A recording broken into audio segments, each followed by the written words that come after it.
ഒരുപാട് ദിവസമായല്ലോ നല്ലൊരു കഞ്ഞി കുടിച്ചിട്ട് എന്ന് ആലോചിച്ചിട്ടാണ് ഞങ്ങൾ നെല്ലിക്കയിലെത്തിയത്. എം ജി റോഡിലുള്ള നെല്ലിക്ക. ഇവിടെ വൈഡ് വെറൈറ്റി കഞ്ഞി കിട്ടും. ഞങ്ങൾ മുന്നേ ഒരിക്കൽ മാത്രം കഴിച്ചിട്ടുണ്ടായിരുന്നു. അങ്ങനെ ഞങ്ങൾ ചെറുപയർ കഞ്ഞിയും ഒരു ഇവിടുത്തെ സ്പെഷ്യൽ കഞ്ഞിയും കഞ്ഞിയുടെ കൂടെ ഒരു സെറ്റ് മത്തിയും കൂടി വാങ്ങി. നല്ല പൊളി സൂപ്പർ ടേസ്റ്റ് ആയിരുന്നു. രണ്ട് കഞ്ഞിയും കൂടെ ചെറുപയറും ചമ്മന്തിയും അച്ചാറും അങ്ങനെ വേണ്ട എല്ലാ സംഭവങ്ങളും ഉണ്ടായിരുന്നു. നല്ല റഷായിരുന്നു കഞ്ഞി കുടിക്കാൻ വേണ്ടിയിട്ട്. അതും കഴിഞ്ഞിട്ട് നമ്മൾ നേരെ പോയത് ഷെണായിസ് തിയേറ്ററിലാണ് ഒഡീസി സിനിമ കാണാൻ വേണ്ടി. ഹൈലി റെക്കമെൻഡഡ് മൂവിയാണ്. പറ്റുന്നത് നല്ല സൗണ്ട് സിസ്റ്റം ഉള്ള തിയേറ്ററിൽ തന്നെ പോകാൻ നോക്കുക. അതായത് ലോക്കൽ തിയേറ്ററിലൊന്നും പോവാതെ നല്ല അടിപൊളി ഡോൾബി അറ്റ്മോസ് ഒക്കെ ഉള്ള തിയേറ്ററിൽ പോവുക. ഏറ്റവും നല്ലത് ഐമാക്സ് പോകുന്നതാണ്. നമ്മൾ ഐമാക്സിലല്ല പോയത്, പക്ഷേ എന്നാലും നല്ല എക്സ്പീരിയൻസ് ആയിരുന്നു ഷെണായിസ് എന്ന സിനിമ കാണുന്നത്.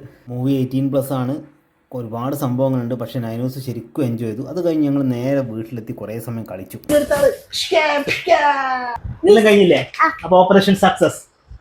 ഈ ഓപ്പറേഷന്റെ പേരാണ് ഓപ്പറേഷൻ ഫൂഫാൻ. യെസ്. പിന്നെ നമ്മൾ നിക്കീസനി ചാനലിന് വേണ്ടിയിട്ട് കുറച്ച് റീൽസൊക്കെ എടുക്കാനുണ്ടായിരുന്നു. അങ്ങനെ അതും എടുത്തു കഴിഞ്ഞു.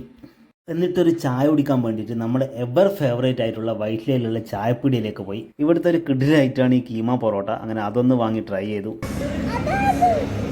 ഫോർക്കും സ്പൂണൊക്കെ വെച്ച് അത് കഴിക്കാൻ വേണ്ടി നൈനൂസ് ഒരുപാട് കഷ്ടപ്പെട്ടു. ഏതൊക്കെ വീഡിയോ കണ്ടതിന് ശേഷം ഈ ഫോർക്കും സ്പൂണും അത് ഉപയോഗിച്ച് കഴിക്കുന്നത് നൈനൂസിൻ്റെ ഒരു വീക്ക്നെസ്സായി മാറിയിട്ടുണ്ട്. അത് കഴിഞ്ഞ് നമ്മൾ വീട്ടിലെത്തി. പിന്നെ രാത്രി ആയപ്പോൾ നമ്മൾ നേരെ ക്ലബ് ഹൗസിലെത്തി. ഇനി നമുക്ക് കുറച്ച് നേരം വേൾഡ് കപ്പ് ഫൈനൽ കാണാം ഗൈസ്. എല്ലാ ആൾക്കാരും സെറ്റാണ്. ഒരു രക്ഷയില്ലാത്ത വിധത്തിൽ നമ്മുടെ ടീം സെറ്റായിട്ടുണ്ട്. അപ്പോൾ അർജൻറ്റീനയും സ്പെയിനും എല്ലാ ആൾക്കാരും റെഡിയാണ്. എന്തായാലും വീഡിയോ പോസ്റ്റ് ചെയ്യുമ്പോഴേക്ക് ഈ കളിയൊക്കെ കഴിഞ്ഞ് കഴിഞ്ഞ റിസൾട്ടൊക്കെ വന്ന് കാണുമല്ലോ. അതുകൊണ്ട് തന്നെ ഇതിനെപ്പറ്റി ഞാൻ കൂടുതൽ പറയുന്നില്ല. അപ്പോൾ നമുക്ക് കളിയൊക്കെ കണ്ടതിന് ശേഷം പിരിയാം ഗൈസ്.